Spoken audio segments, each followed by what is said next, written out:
Vous connaissez sans doute Hollow Knight, Metroid ou encore les jeux Ori. Eh bien ce sont tous des jeux de type Metroidvania. Ce type de jeu est mon préféré et je me suis lancé comme défi de créer un jeu dans ce style-là. Donc aujourd'hui je vais vous expliquer comment j'ai fait. Bienvenue dans Spyrium Devlog.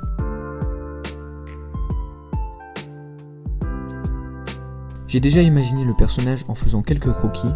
Je suis parti sur le même style de personnage que dans Hollow Knight. Je lui ai fait une tête en bois avec un trou et des vêtements en cendre, puis je lui ai ajouté des cheveux de feu. Une fois le projet créé, j'ai trouvé un script sur YouTube que j'ai importé sur Visual Studio, ce qui m'a permis de déplacer mon personnage.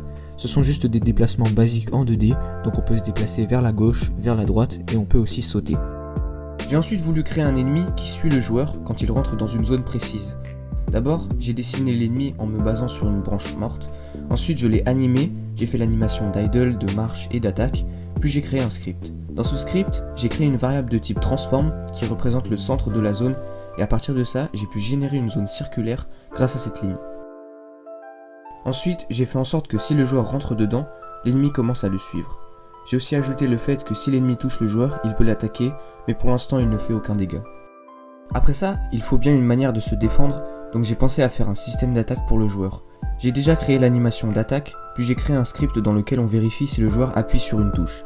S'il appuie sur cette touche, on lance l'animation, puis pour infliger des dégâts à l'ennemi, j'ai créé une zone qui va déterminer si l'ennemi est dedans ou non. Si l'ennemi est dedans, on va récupérer son script et lui infliger un nombre de dégâts précis, grâce à une fonction dans son script. J'ai ensuite eu envie de créer un petit niveau, j'ai suivi le tutoriel de The Kaekus qui m'a bien aidé pour faire ça. J'ai commencé par mettre la caméra en mode perspective, ce qui permet de créer de la profondeur. J'ai aussi créé différentes assets comme des arbres morts, des rochers et un sol.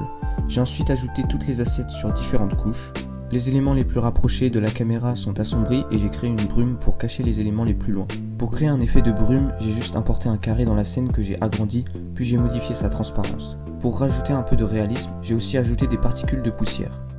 En testant les différentes plateformes, j'ai remarqué qu'il était assez compliqué de sauter au bon moment. Je tombais tout le temps des plateformes, donc j'ai pensé à ajouter un Coyote Time. Mais qu'est-ce que le Coyote Time ? Eh bien c'est un système qui permet au joueur de sauter même s'il vient de tomber d'une plateforme. Ce système est utilisé dans presque tous les jeux de plateforme et ça permet une meilleure expérience de jeu. J'ai aussi ajouté le Jump Buffering qui fait en sorte que le joueur puisse sauter juste avant de toucher le sol. J'ai ensuite ajouté le Dash. Pour ça, j'ai fait en sorte que si le joueur appuie sur une touche, il va être propulsé par une force.